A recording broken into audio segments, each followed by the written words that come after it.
Herkese salam, kanalıma hoş gelmişsiniz. Bugün özüm hazırladığım 9. sınıf buraxılış imtahanına uyğun bir mövzu sınavının izahına baxırıq. Gəlin başlayaq. ECOB 40-60 bölünsün, EBOB 40-60-ı tapın. Mən bilirəm ki, ECOB AB bölünsün, EBOB AB mənə ortaq olmayan sadə vuruqların hasili, yəni C 40-60-ı verməlidir. C bizdə ortaq olmayan sadə vuruqların hasilidir. 40 ve 60'ın ortak olmayan sadə vuruqların hasilini siz sadə vuruqlarını ayırıb da tapa bilərsiniz. Məsələn, burada 40 bərabərdir nəyə? 5 vurulsun 2 üstü 3'ə. 60 da bərabərdir 3 vurulsun 5 vurulsun 2 üstü 2'yə. Buradan ortak olmayanlara baxıram ki, 5 ortaqdır, üstündən xətt çəkirəm. Burada 2 üstü 2, 3'ten 2'ni çıxırsınız, qaldı nə? 1, 2 üstü 1. Ortaq olmayanda 2 üstü 1 vurulsun 3, yəni 6 olacaq. Məncə bu daha çətindir. Ən sadəsi, bir dənə kəsir xətti çəkirsiniz. Sürətə 40, məxrəcdə 60 yazırsınız. Başlayırsınız ixtisar aparmağa. 20'yi ixtisar aparanda sürətdə 2, məxrəcdə də 3 qalır. Deməli C bərabərdir 2 vurulsun 3'ə. 60, yəni bu daha sadə üsuldur. Cavabımız olacaq B variantı. İkinci sual, x-in hansı ən kiçik qiymətində kəsir düzgün olmayan kəsir olar?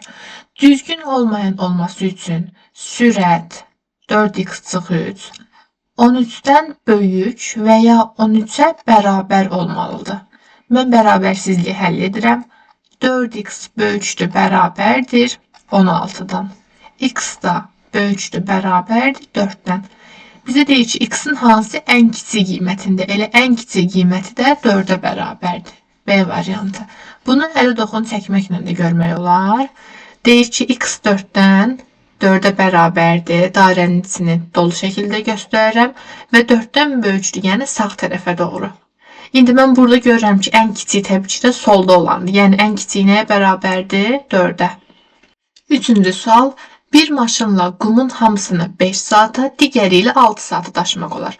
Bu maşınlar ikisi birlikdə 2 saat işləsələr, qumun hansı hissəsi daşınmamış qalar? Bir maşınla 5 saata işləyir. Onda biz necə yazırıq? 5'də 1, üstə gəl. Digəri isə 6 saata daşıya bilir. Onda üstə gəl 6'da 1 yazıram. Hovuz boru məsələləri ilə eyni tipdə olan bir sualdır.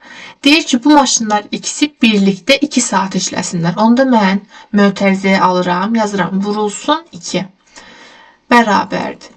5'də 1 və 6'da 1'in cəmi 30'da 11 olacaq. Vurulsun 2. 2 və 30 ixtisar gedir. Məxrəcdə 15 qalır. 15'də 11.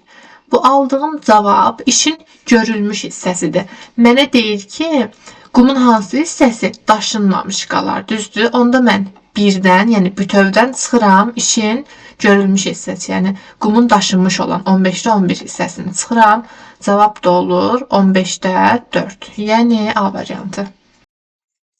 Dördüncü sual, ət bişirildikdə öz çəkisinin 5%'ni itirir. Əgər 5%'ni itirirsə, neçə faizini özündə saxlayır? 100%'dən çıxırıq 5%'i. Bu da olur 95%. Deməli, ət bişirilən zaman 95%'i özündə saxlayır. Yəni 95%'i bişmiş olur. İndi 20 kiloqram təzə ətdən neçə kiloqram bişmiş ət alınar deyir. 20 kiloqramı neçə faizini tapacam? 95%'ni vururam 95'ə, bölürəm 100'ə. 20 və 100 ixtisar gedir, məxrəcdə 5 qalır. 95'i də 5'ə böləndə cavabım olur 19. Yəni 19 kiloqramı bişir. B variantı. 5-ci sual. 150 ədədi 3, 5, 7 nisbətində 3 hissəyə ayrılmışdır. Ən kiçik hissənin 2 mislini tapın. Deməli, 150 bərabərdir 3K üstə gəl 5K üstə gəl 7K. Bu da bərabərdir 15K'ya. Buradan 15K 150'ye bərabərdirsə, K da 150 bölünsün 15'ə, yəni 10'a bərabərdir. Mənə deyir, ən kiçik hissənin 2 mislini tap. Ən kiçik hissə hansıdır? 3K. 3 vurulsun, K'nın da yerinə 10 yazıram. Bu da olur 30. Ən kiçik hissəm 30'dur. Mənə deyir, ən kiçik hissənin 2 mislini tap. Cavabımız 30 deyil ha. 30 vurulsun 2. Yəni 60'dır. Y variantı. 6-cı sual, ifadəni sadələşdirin deyir. Gəlin birinci əmsalı vuraq. 0,36 vurulsun 2 tam 9'da 2'nin düzgün olmayanını çevirirəm. 9'da 2 vur 9 18 üzerine 2 əlavə edirik 20. 0 tam %36 ilə 9 gedir ixtisar. 0 tam %4 qalır burada. 0 tam %4. Aha. 20'ye vuranda da bu 0'ı silsəm 1 virgül getirirəm sağa. 0.4 vurulsun 2. Yəni 0.8. Variantlarda 0.8 əmsalı olan yalnız D variantı. Deməli cavabımız elə D olacaq. 7-ci sual. Tənliyi həll edin. Mötərizəni vurub açıram. Nə alınacaq? 4x çıx 8 çıxılsın. Mötərizənin qarşısında çıx varsa mötərizə daxilindəki ifadənin işarələri əksinə dəyişəcək. Yəni çıx x, çıx 1 yox, üstə gəl tərsi olacaq. Üstə gəl 1 bərabərdir 5. Burada 3x çıxılsın 7 5'dir. Yəni 3x 12'dir. X da 4'e bərabərdir. D variantı. 8-ci sual. Perimetr 38 cm olan bərabər yanlı üçbucağın oturacağı paralel orta xəttinin uzunluğu 7 cm-dir. Gəlin bunun şəklini çəkək. Deməli, bizə deyir ki, bərabər yanlı düzdür. Və oturacağı paralel orta xətt. Bu olsun mənim oturacağım. Bunlar da yan tərəfi olsun. A tərəflərimiz olsun. Bu da B olsun. Oturacağı paralel orta xətt düzdür 7'dir. Mən bilirəm ki, 7, yəni orta xəttim oturacağı paraleldirsə, elə oturacağın yarısına bərabərdir. Onda buradan B bərabərdir 7 vur 2, yəni 14. Deməli, oturacaq nə qədər imiş? 14. İndi mənə verilib burada perimetr. 38'dir perimetrim. 38 nəyə bərabərdir? Bərabər yanlının perimetrinizi tapılır. 2 vurulsun yan tərəf, yəni A. Üzərinə gəlinsin oturacaq. O da 14'dür. Buradan 2A bərabərdir 38 çıx 14, yəni 24'e bərabərdir. A da olacaq, gəlin yuxarıdan yazım. A da bərabərdir 24 böl 2, yəni 12. Məndən istəyir yan tərəfin uzunluğunu. Yan tərəfi A ilə işarət etmişdim. O da 12 olacaq, yəni B variantı.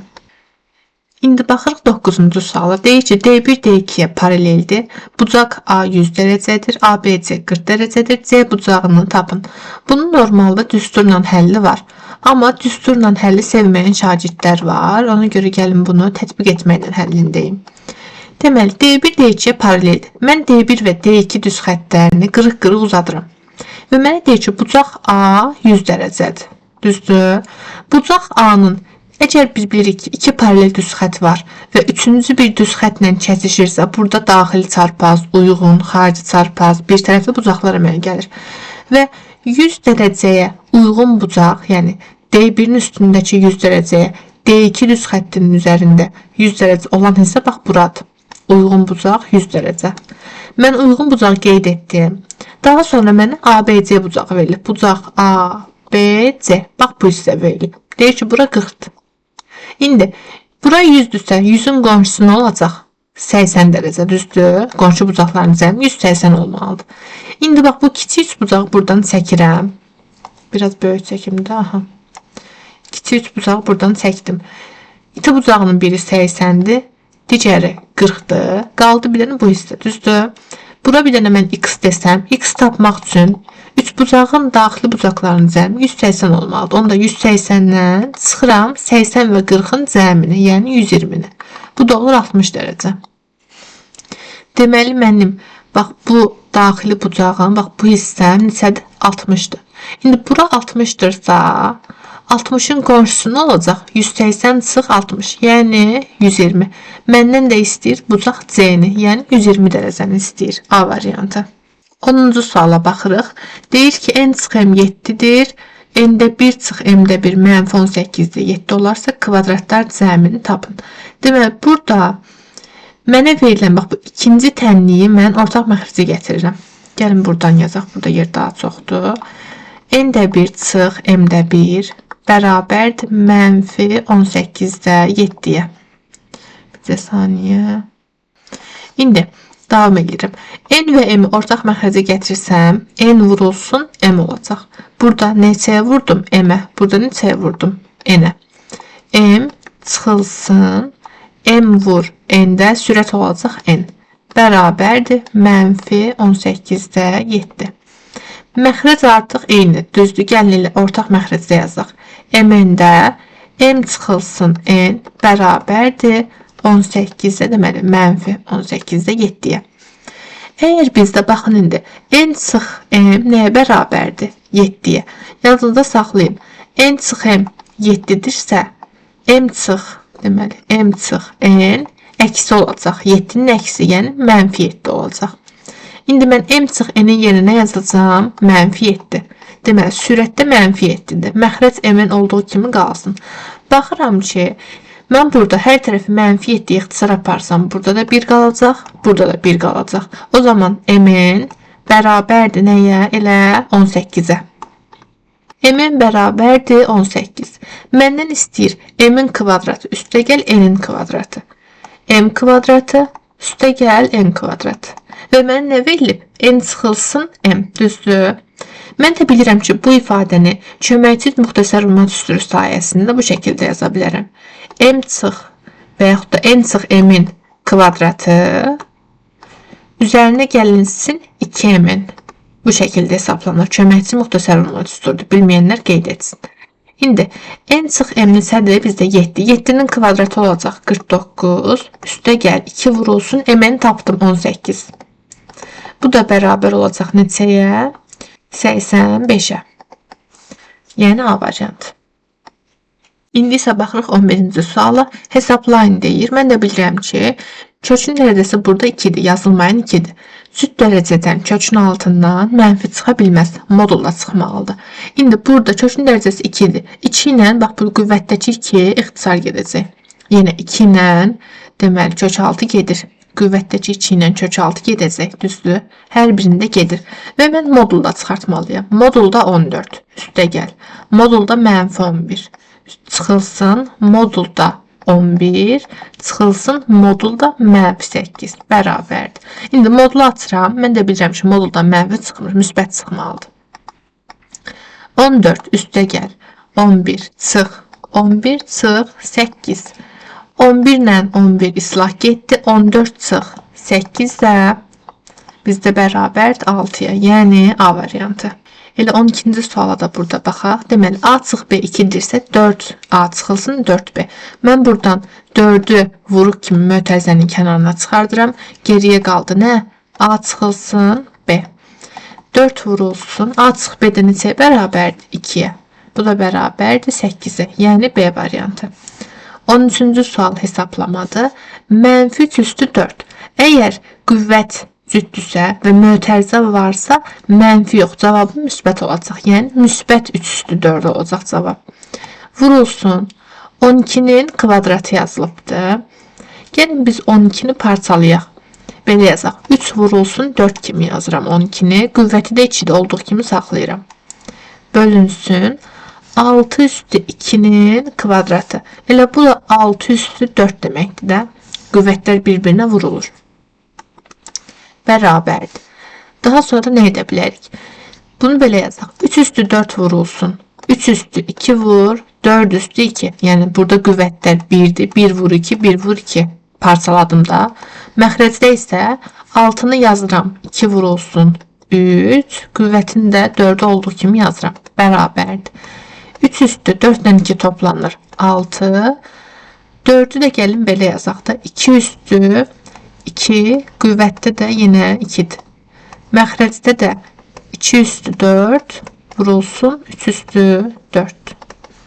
Burada da 3 üstü 6 və 3 üstü 4 ixtisar gedir. Burada 6-dan 4 çıxıram. Qüvvətdə qalır 2. Deməli 3 üstü 2 yəni 9 vurulsun. 2 üstü 2 üstü təzədən bir də qüvvətə 2-yə yüksəldən zaman olacaq 2 üstü 4. 2 üstü 4-dən də elə bu 4 getdi. Cavabım elə nə olacaq? 9. Yəni A variantı. 14-cü sual kvadrat üçədlisinin vuruqlara ayırın deyir, düzdür? Belə olanı yadınızda saxlayın. Burada x kvadratın əmsalı nədir? 5. Sərbəst həddim, yəni C nədir? 2. Deməli 5 vurulsun 2 bərabərdir 10. Deməli elə ədədlər seçməliyəm ki, hasili 10 olsun və cəmi də mənfi 7 olsun.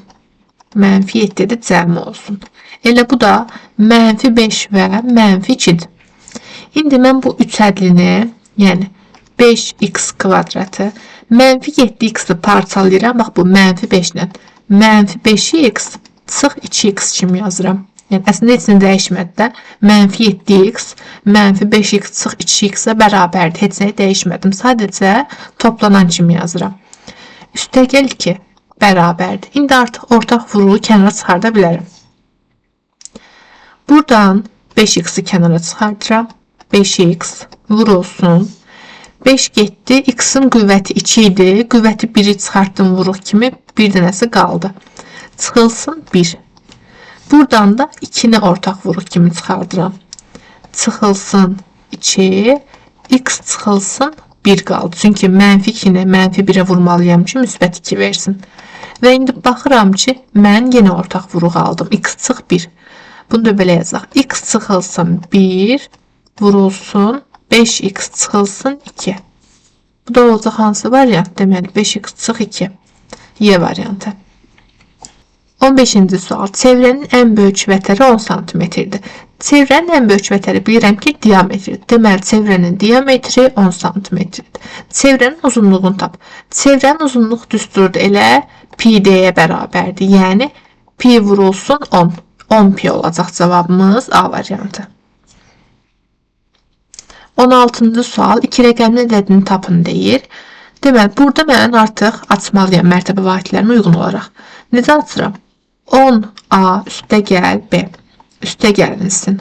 10B üstəgəl A bərabərdir. 66 vur A çıx B. Daha sonra baxın 10A və 1A cəmi nə olacaq?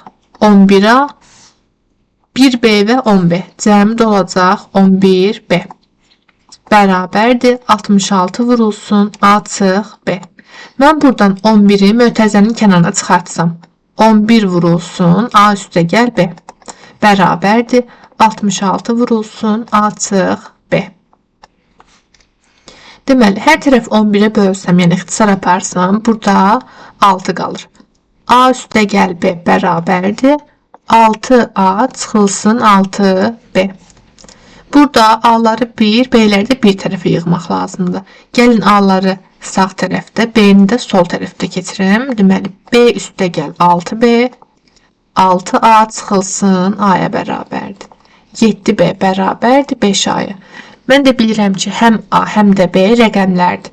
Və A-nın qiyməti B-nin qarşısında duran əmsala bərabərdir. Yəni, A bərabərdir 7-yə, B bərabərdir 5-ə.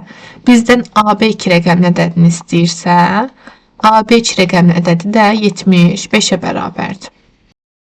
17-ci sual. N-in neçə natural qiymətində ifadəsi tam qiymətlər alır.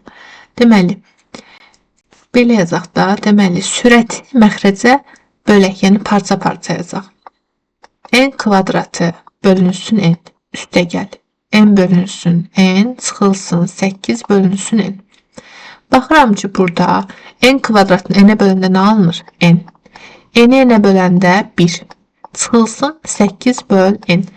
Mənə deyir ki, N-in neçə natural qiymətində ifadəsi tam olar.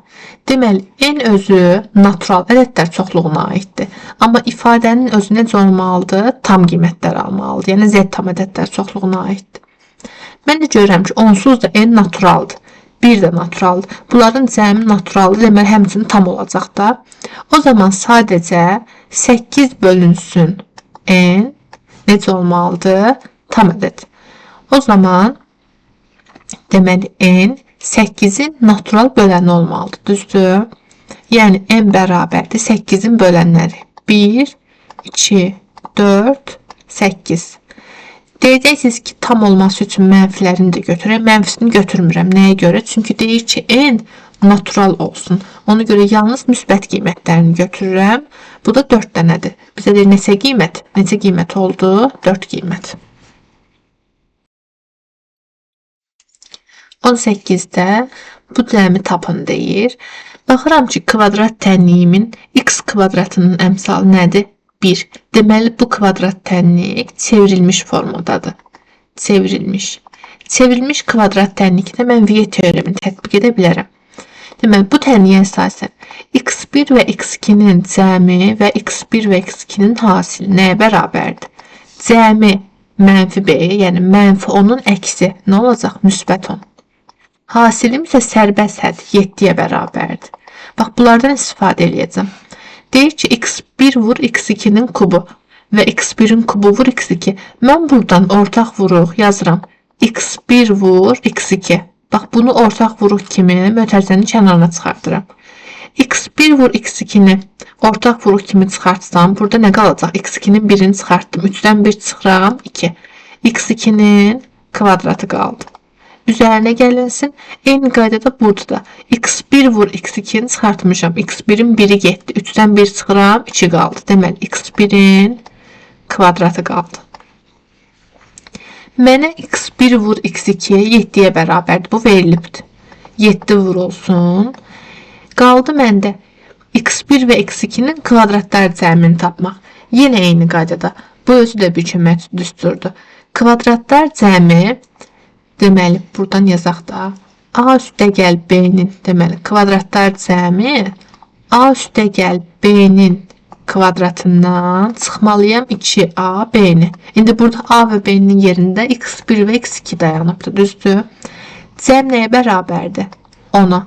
Onun kvadratı nədir? 100. Çıxılsın, 2 vurulsun, A vurulsun B. A vur B də burada hasildir, yəni 7-yə bərabərdir. 7 vurulsun, 100 çıxılsın, 14, yəni 86. Bu hasili də tapsam, deməli, 602 olacaq. Cavabım olur 602. İndi baxırıq 19-cu suala. Düzbucaqlı üçbucağın perimetri 9 üstə gəl 3 kökdə 3. İti bucağının biri də 30 dərəcə olarsa, kiçik katetini tapın. Bir dənə düzbucaqlı üçbucaq çəkirəm. Biraz təhlükəli olmadı, amma eybi yox. Deməli, 90 dərəcə düzdür. Deyək ki, iti bucaqlarından birinin dərəcəsi 30 dərəcədir. Mən bilirəm ki, düzbucaqlı üçbucağın iti bucaqlarının cəmi 90 dərəcə olmalıdır. Əgər biri 30-dursa, digər avtomatik 60 dərəcə olur. Bizə deyir ki, onun perimetri var, düzdür. Belə yazaq. Mən bilirəm ki, 30 dərəcənin qarşısındakı katet ən kiçik katetimdir. Bunu işarə edirəm bir x-la. 30'un qarşısındakı katet hipotenuzun yarısıdır. O zaman hipotenuz 30'un qarşısının 2 mislidir. Yəni 2x. Və bilirəm ki, qaydalardan 60'ın qarşısındakı 30'un qarşısındakı x-in kökdə 3 mislinə bərabərdir. Artıq 3 tərəfimi də mən dəyişənlə ifadə etdim. Deyir ki, perimetrim 9 üstə gəl 3 kökdə 3'dür. Bərabərdir. Perimetrim nədir? X üstə gəl 2x. Yəni 3x üstə gəl x kökdə 3. İndi mən buradan nəyi tapmalıyam? X-i, düzdür. 9 üstə gəl 3 kökdə 3'dən mən 3'ü ortaq vuruq kimi kənara çıxartsam nə olacaq? 3 üstə gəl kökdə 3 bərabərdir. Buradan da x-i kənara çıxardıram. X vurulsun, mötərizə daxilində nə qalmış olacaq? 3 və kökdə 3'ün cəmi. Düzdür. Baxıram, hər iki tərəfdə də 3 üstə gəl kökdə 3 var. Bunlar ixtisar getdi. X bərabər nə alındı? 3. Deməli, bunun, yəni bu düzbucaqlı üçbucağın x-i ən kiçik kateti elə 3'ə bərabərdir. 20-ci sual. Uyğun tərəfləri paralel olan bucaqların cəmi 160 olarsa, hər birinin dərəcə ölçüsünü tapın. Mən bilirəm ki, uyğun tərəfləri paralel olan bucaqlarda 2 hal var. Birinci hal, bunların cəmi 180 dərəcə olmalıdır. İkinci hal isə hər bir bucaq bir-birinə bərabər olmalıdır. Baxıram ki, cəm neçədir?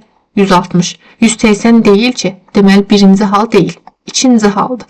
Hər iki bucağım da bir-birinə bərabərdir. Yəni biri x-dırsa, digəri də x-dır. Və bunların cəmi bərabərdir 160 dərəcəyə. 2x bərabərdir 160. Bu zaman x da bərabərdir 80. Hər birinin dərəcəsi neçə dərəcədir? 80. Baxıram 21-ə. 21 də rahat sual. Deyir ki, 5 elementi olan çoxluğun neçə alt çoxluğu var? Mən də bilirəm ki, alt çoxluqlarının sayı necə tapılır? 2 üstü n düsturu ilə tapılır. Neçə elementli çoxluqdur? 5 elementli. 2 üstü 5 dənə alt çoxluğu var. Yəni 32 alt çoxluğu var. Cavabımız ilə 32 olacaq. İndi keçirəm 22-ci, yəni ətraflı həll tələb edən suallara. Bizə deyir ki, deməli, birinin çox əlinin dərəcəsi 39-dur, digərinin 46-dır.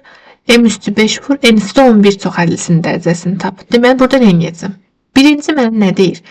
M var, N var. Hər ikisinin də hansı bir çoxəlli olduğunu bilmirəm. Onda mən əvvəlcədən nə yazıram? Yazıram ki, M bərabər olsun bir x üstü M çoxəllisinə. Düzdür, bu bir hədlidir, amma mən bilirəm ki, hər bir hədli özü də elə bir hədli olan çoxəllidir. Ona görə x üstü M-i də çoxəlli kimi götürmək olar.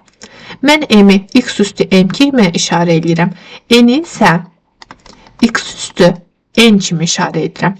İndi gəlin yerinə qoyaq. Deyir ki, M vurulsun. Aşağıdan yazaq, bəlkə belə yazaq. M-in yerinə yazıram x üstü M. Vurulsun. X üstü 4 üstə gəl 3x-in deməli kvadratı mötərizədə 8. İndi deyir ki, bu çoxəllinin dərəcəsi 39-dur. Mən də bilirəm ki, burada mötərizənin daxilində verilmiş çoxəllinin dərəcəsi neçədir? 4 düzdür. Çünki 2 daha kiçik dərəcədə daha böyük olan çoxəllimin dərəcəsi olur. Onda mən 3x kvadratına heç baxmıram. Mənə lazım deyil. Davam edirəm. X üstü M vurulsun. X üstü 4'ü 8'in dərəcəyə qüvvətə yüksəldəndə 4 və 32'nin hasilini tapıram 32. Onda bu çoxəllinin dərəcəsi x üstü M üstə gəl 32'dir. Və deyir ki, dərəcəm neçədir? 39. Deməli, M üstə gəl 32 neçəyə bərabər olmalıdır? M üstə gəl 32 39'a bərabər olmalıdır. Buradan M'i tapıram neçədir? 7. Bunu tapdım. Deməli, M nəyə bərabərdir? M çoxədlisi. X üstü 7'yə. İndi N üçün yazaq. Burada N vurulsun. N'in yerinə nə yazıram? X üstü N. X üstü N vurulsun. X üstü 6 üstə gəl 5x üstü 5 üstə gəl 6. 7-ci dərəcədən. Yenə mötərizə daxilindəki çoxəllimin dərəcəsi ən böyük olan 6'dır. Onda mən x üstü 5'ə və yaxud da sərbəsətdə baxmıram. X üstü n vurulsun. X üstü 6'nı vururam 7'yə. Bu da olur neçə? 42. X üstü n üstə gəl 42 olacaq deməli mənim çoxəllimin dərəcəsi. Və çoxəllinin dərəcəsi 46 verilibdir. Onda n üstə gəl 42 46'dırsa n də neçə olur? 4. Deməli belə yazaq. X üstü n, yəni x üstü bu neçə oldu? 4. Bizə deyir ki, m üstü 5 vur n üstü 11'in dərəcəsini tap.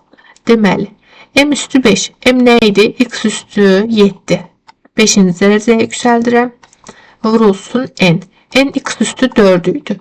Bunu da yüksəldirəm 11-ci dərəcəyə. X üstü 35 vur x üstü 44. Bu da x üstü 79.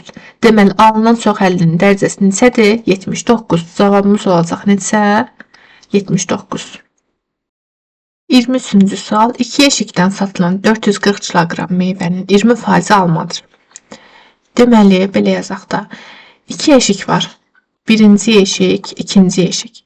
Birincidə x kiloqram meyvə var, ikincidə də y kiloqram meyvə var. Mənə deyir ki, cəmi necə kiloqram meyvə var? 440 kiloqram. Onda mən belə qeyd edə bilərəm. X üstə gəl, y bərabərdir 440'a. Deyir ki, 440'ın 20% almadır. Onda 440'ı vururam 20'yə, bölürəm 100'ə. Bu da olacaq neçə? 0'a gedir, 88 olur. Deməli, 88 kiloqram nə var bizdə? Alma var. Deyir ki, birinci yeşikdən 8% alma, ikinci yeşikdən 30% alma satılıb. Birinci yeşikdə x var. Düzdür, x kiloqram meyvə var. Bu x-in 8% qədər alma satılıb.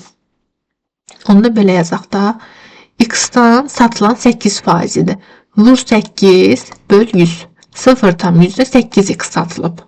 İkinci yeşikdə y qədər meyvə var. Buradan 30% alma satılıb. Y-in 30%. Vur 30 böl 100. 0,3y qədər alma satılıbdır. Mənə də deyir ki, satılan almalar nə qədərdir? 440'ın 20%. Yəni mən bunu tapmışam. 88 kiloqramdır. Onu da belə yaza bilərəm də.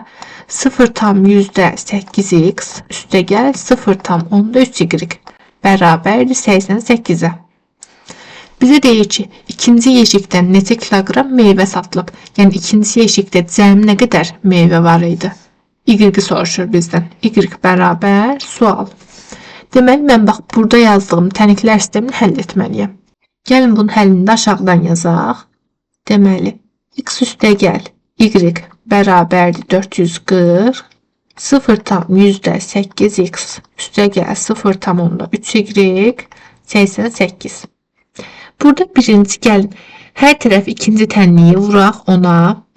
Ona vursam nə alınacaq? Aşağıdan yazırım. Birincisini hələ ki olduğu kimi saxlamışam. X üstəgəl y bərabər 440.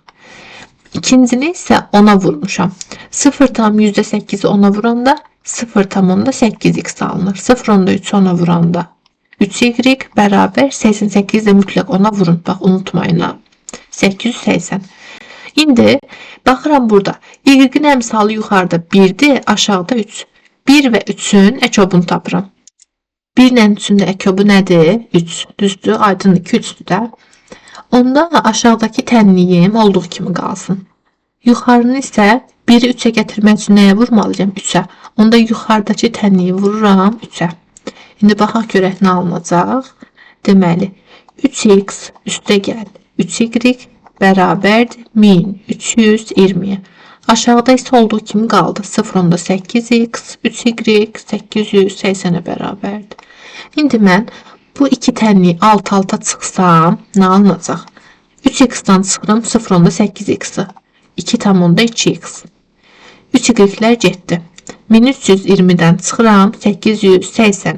Bu da olur elə 440. X da bərabərdir 440 bölünsün 2,2. Buradan vergülü silirəm. Sürətə bir dənə 0 əlavə edirəm. 44 22'ye böləndə 2, 2'dən də 0. X bərabərdir 200. İndi mən bilirəm ki, x üstəgəl y-im 440'dır. Gətirirəm, qoyuram yerinə. 200 üstəgəl y 440'dırsa, onda y-im də elə 240 imiş. Məndən də y soruşur. Cavabımız olacaq 240. 24-cü sual deyir ki, bizə AMS qövsü 140 dərəcədir, BAY bucağım BAY 20 dərəcədir, ABC bucağının dərəcə ölçüsünü tapın. ABC, bax bura. Aha, bu sadə sual. ABC bucağı necə bucaqdır? İki kəsənin arasında qalan bucaqdır, düzdür? Bax, bizdən buranı istəyir, x yazıram. İki dənə kəsənin arasında qalan bucaqdır. Mən də bilirəm, iki kəsən arasında qalan bucağı tapmaq üçün söykəndiyi qövslərin fərqini 2'yə bölməliyəm. Yəni, belə yazaq. X bərabər olacaq. AMS qövsü çıxılsın DY qövsü bölünsün 2'yə. AMS'nin dərəcə ölçüsü verilib 140 dərəcədir. DY qövsü məlum deyil, amma özümüz tapa bilərik. Necə? Çünki bizə verilibdir də burada 20 dərəcə. 20 dərəcə, yəni bucaq A necədir? Daxili çəkilmiş bucaq. Daxili çəkilmiş bucaq söykəndiyi DY qövsünün yarısına bərabər. Deməli, DY 20'nin 2 qatıdır, yəni 40 dərəcədir. Onda yerinə qoyaq. 140 çıxılsın 40 bölünsün 2. Bu da bərabərdir 100 bölü 2, yəni 50 dərəcə. Və nəhayət 25-ci suala keçirik. 25-ci suala keçməzdən öncə sizdən kiçik bir xahişim var. Əgər hələ də kanala abunə deyilsəniz, mənə dəstək məqsədi ilə kanala abunə ola bilərsiniz. Çünki bu sizin üçün çox kiçik bir addımdır, amma mənim üçün böyük bir motivasiyadır. Ona görə də hər birinizdən xahiş edirəm ki, kanalıma abunə olasınız. Əgər abunəsinizsə də yaxınlarınıza, dostlarınıza tövsiyə edə bilərsiniz. Hər biriniz çox sağ olun. İndi 25-ci suala baxaq. Bizə deyir ki, AD YC-yə paraleldir. BC bərabərdir 7'yə. AC 17'dir. Bucaq ABC 135'dir. CD neçədir deyir? Hə, CD YC-yə perpendikulyardır. Deməli 90 dərəcə düzdür. Və bizə nə deyir? CD-ni tap deyir. Aha, CD də olsun x. Burada nə edək? CD bir hündürlükdür, düzdür. Perpendikulyardırsa bu hündürlükdür. Onda mən eyni hündürlüyü A təpəsindən də çəkə bilərəm. Bir dənə A təpəsindən hündürlük çəkirim. Deməli, 90 dərəcə əmələ gətirir. Əgər CD x-dırsa, mənim A təpəsindən çəkdiyim tutaq ki, bir AH olsun. Bu da eyni qaydada x olacaq. Davam edirəm. İndi, bura 135 dərəcədirsə, 135'in qonşusu nə olacaq? 180 çıx 135, yəni 45 dərəcə. Baxıram ki, burada düz bucaqlı üst bucaq var. Bu düz bucaqlı üst bucaqda İti bucaqlarının cəmi 90 olmalıdır. Əgər bir içi bucağım 45-dirsə, digəri də avtomatik elə 45 olmalıdır ki, cəmi 90 versin. Baxıram ki, bərabər bucaqlar almışam.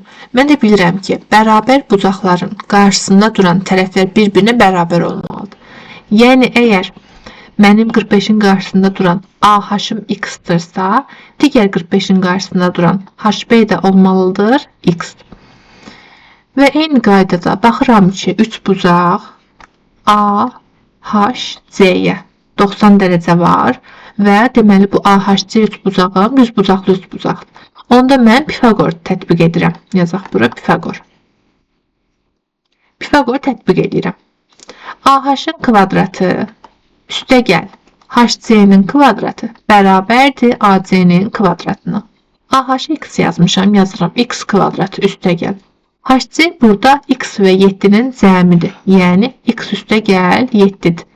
Deməli, X üstəgəl 7-nin kvadratı bərabərdir 17-nin kvadratına. X kvadratı, indi kvadrat tənliyi alınacaq və mən bunu həll etməliyəm.